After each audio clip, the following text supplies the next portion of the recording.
Hello, everyone. Welcome to the series Thinking Beyond Bits, where we are discussing about the quantum computing. So, in the previous video, we spoke about a topic called superposition, right? Which, to quickly recap how possibilities can coexist together before a decision is made. So, this was all about the concept, right? So, today we will slowly move on to the another important idea and will naturally flow into that.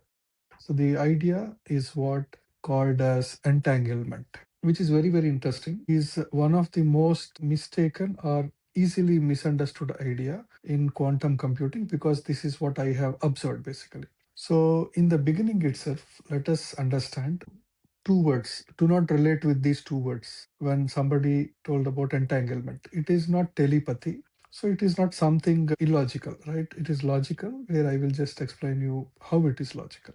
And it is very, very real because this is a tested phenomenon, right? So when it is science, especially when it is connected to physics, we do those experiments and then try to bring that perspective, and then only we will believe in that, right? So it is all about. So with this, let us slowly understand what entanglement means. When I meant slowly, the moment I talk, reflect on what I'm speaking, so it becomes easy, right? So listen to what exactly I speak. That helps. When two quantum systems are strongly linked, right? If one system state is changing, so it is directly related to the state of the another. So this is the whole idea, right? So it means that systems are described together or in a way designed together, not independently. Though we are calling them as two quantum systems, but they are designed together. So starting from the initial framework or design itself, right? So reflect on this idea. So now let me give you a very, very simple and very, very light example. Suppose imagine I have bought a two pair of hand gloves, right? Two pair of hand gloves. One is my left hand one is for the right hand one. So now while packing it, I have packed them in separate two cardboard boxes. Left hand one cardboard box, right hand one cardboard box. So now I have mailed or couriered them to two different cities, right? So now they are different. Now they are in different cities. The moment somebody opens a box and then realizes that box contains the left glove, it is also immediately understood to that guy the other box, which is not with him, has obviously got the right glove, right? So you did not send the message, or you did not communicate, or they did not communicate, etc. But it is imperative. So this information was already shared when the gloves are paired. Clear? So this is similar to entanglement. This is a very relatable but very, very loose example. But now coming back, having understood this simple and maybe in a way very, very light example, let us note something very, very important. So the glove example I just took because that came to my mind while I'm speaking right now, right? So it is just an analogy or an illustration. But when in quantum computing, especially in this entanglement idea, the connection is much more deeper. Having said that, the objectives are not decided, which means that you don't predict the outcome, or outcome is not pre-decided, right? The idea remains the same, the fundamental idea. Once the systems are entangled, so they must be understood as one combined system. Two systems, once they are entangled, they become one system only, right? So they are not considered as two separate systems. So this is the fundamental idea, right? So now let us take a step back and understand what is classical system stress. Classical system, this is one independent, this is other independent. One system does not affect another because this option is this option. We will evaluate and then choose the best option. But in entangled quantum systems, the systems are correlated. The outcomes are linked, right? Even though there is no direct interaction. This is important concept, right? How do you know this? Because there are repeated experiments that are done and then that confirm this basically. But I will slowly talk about much more deeper in the next videos. But I'm just trying to give you a very fundamental idea about this one, right? So now, because we are engineers, let us think some more, relatable example like redundant systems in engineering. That That is what we call, right?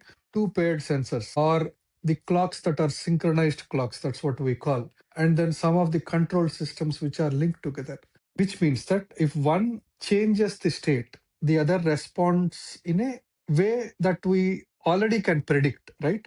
So this is how they are designed. But also don't get confused. Entanglement is not exactly this, right? I'm just trying to give examples so that you understand the fundamental idea. So the designed correlation can exist without communication. That is important here. There is no communication here, but they are entangled. Now we understood what is entanglement. Let us also understand what is not, right? So to what is not entanglement, if you understand that, then it becomes clear. So be clear, don't get confused. When I meant one system changes, the other gets, knows about it, or it is imperative. It is not faster than light systems, right? So there is something nothing called sending signals frequently or etc. etc. It always obeys the laws of physics, and the messages are not sent instantly or something like that.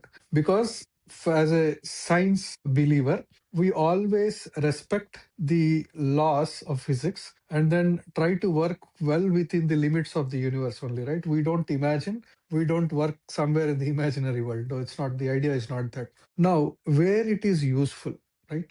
Now, this is something important. When we wanted to share information in a much more deeper way, and when we wanted to outcomes to be coordinated, there are certain kind of computations that we wanted to do. So this is where quantum computing, or in other way, people call it communication, quantum communication. There are few areas where we talk about security also, quantum security. So without entanglement, quantum computers are not that powerful, right? Now, before we conclude this, simple way to remember and reflect entanglement before we come to the next video is that two objects or two systems talking to each other, right? Reflect this way. Two systems that must be designed and described together, even when they are apart. They are designed together, but when they are apart also, they stays the same, right? This mental model, if we reflect for a few minutes or few seconds till we get on to the next video, then the concept becomes very, very clear to us. Once we understand the fundamentals, so I mean, hand-holding becomes very easy for me to give you much more deeper concepts, right? So just a quick recap. So far, what we understood is bits versus qubit. Here, what we understood is how information changes, right? How information is changing. Superposition, how possibilities coexist before one of the possibilities picked up or decision is made. Now today, entanglement, how systems stay connected even they are apart. Each idea is built on the previous one. So if you have missed previous videos, go back. They are 10 minutes, less than 10 minutes videos. Follow the sequence because nothing is isolated. So this is about the entanglement concept today. Quantum computing is all about relationships. So that's where on the other day, I just tried to connect some of the Indian Vedic philosophy, etc., so that you understand the deeper aspect of it, how thinking works, right?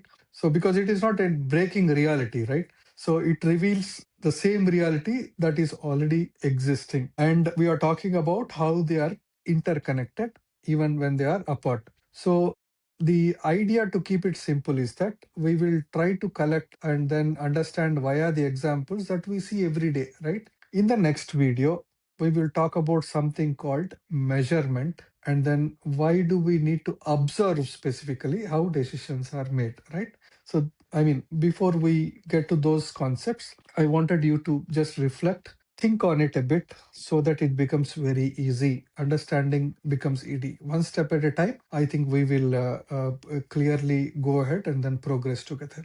Right. Thank you very much for watching this video. I think stay curious. So think, reflect on what we have discussed today.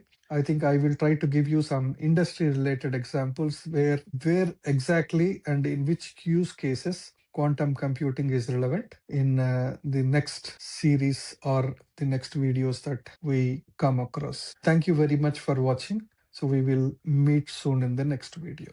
Thank you.